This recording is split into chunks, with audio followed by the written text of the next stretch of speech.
नमस्कार मित्रांनो, स्पीकू या चॅनलवर आपल्या सर्वांचं स्वागत आहे. वर्ड ऑफ द डे मध्ये आजचा आपला वर्ड आहे प्रेझेंटली. प्रेझेंटली हा शब्द आपण रोजच्या बोलण्यात वापरतो, परंतु अनेक लोक त्याचा अर्थ चुकीचा समजतात. चला तर मग आजच्या आपल्या व्हिडिओमध्ये आपण प्रेझेंटलीचा अर्थ आणि योग्य वापर समजून घेऊ.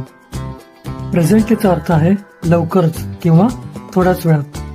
म्हणजेच कोणतीही गोष्ट आपण करणार आहोत किंवा होणार आहे ही गोष्ट सांगण्यासाठी आपण प्रेझेंटलीचा वापर करतो. अनेक लोक प्रेझेंटलीचा अर्थ सध्या म्हणजेच करंटली असा घेतात, पण ते चुकीचं आहे. चला तर मग एक्झाम्पलने आपण प्रेझेंटलीचा अर्थ समजून घेऊ. I will call you presently. मी तुला थोड्याच वेळात कॉल करेन. The train will arrive presently. Train लवकरच येईल. He will join the meeting presently. तो थोड्या वेळात मीटिंग मध्ये सामील होईल. Your food will be ready presently. तुमचं जेवण लवकरच तयार होईल. She will be here presently. ती थोड्याच वेळात इथे येईल. मित्रांनो, व्हिडिओ आवडला असेल, माहिती उपयुक्त वाटली असेल तर व्हिडिओला लाईक करा, कमेंट करा आणि आपल्या चॅनल स्पीकू याला सबस्क्राईब करायला विसरू नका. थँक्यू.